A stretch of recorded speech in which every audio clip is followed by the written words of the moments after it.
It's from ports like Folkestone that British troops left home for the slaughter on the other side of the Channel. Danny Boyle has chosen this and at least 11 other beaches around the country to honour their sacrifice, with silhouettes in the sand, poetry and giant portraits of individual soldiers. A nationwide beach party of commemoration, tides and weather permitting. They're a great democratic space. We can all go here, and provided you obey the rules of the tide, that's it. But this beach here in Folkestone was full of sorrow as well, wasn't it, for the First World War? It was, and in fact that's obviously the particular reason is that we wanted to emphasise how all the casualties, all the people who left who didn't come back, they all left from beaches like this, particularly Folkestone Beach, which was a funnel for all the troops going to Boulogne. And in fact Wilfred Owen, who's probably our most noted casualty from the First World War in a public sense, the great poet, he swam on this beach apparently the day before he left for France and never returned. And poetry is particularly important because that was the best first-hand account we had of what it was like to fight over that. In many years before embedded was ever used, and how important it was that journalists reported the truth on war, many years before any of that ever happened, there were poets in the First World War who actually reported what the conditions were like and what the psychological and emotional impact was like on them and their beliefs.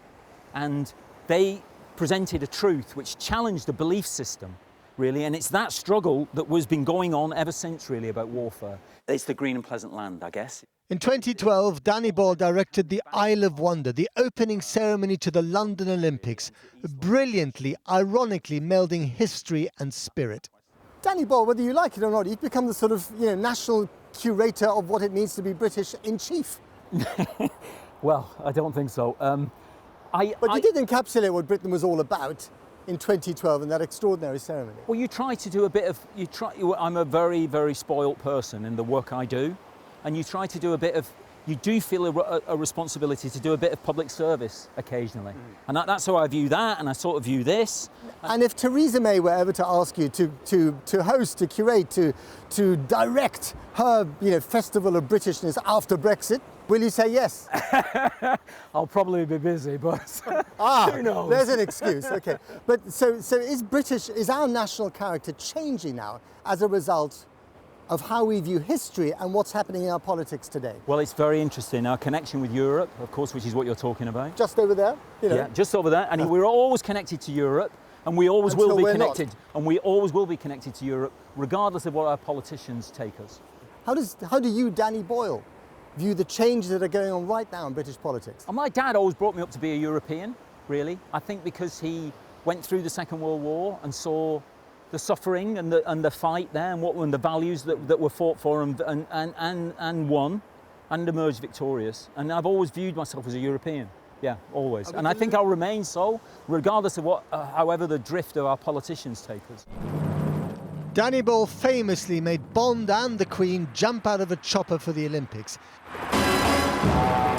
But he himself decided to jump from the next Bond project and not direct Daniel Craig blowing things up. James Bond, you were in, then you were out. What happened there? Oh, well, I'm very happy to talk about the Bond of it all, but not today. I don't think it's appropriate, Matt, to talk about it on a day when we're actually meant to be celebrating some true heroes rather than fictional ones.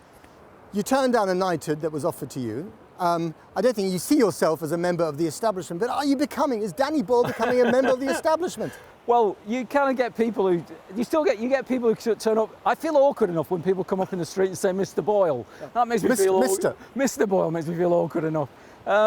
So don't ever worry about that if you do want to come up and have a chat. No, I mean, I'm kind of very proud of being a member of our community, really. It fills me with a lot of empowerment feeling that. And that's all I need, yeah. You don't regret turning down your knighthood? No, not at all. No, it's just not me, really. And that's not criticism of anyone else. So Danny Boyle, on the beaches of Folkestone. Doesn't sound right. Stop it.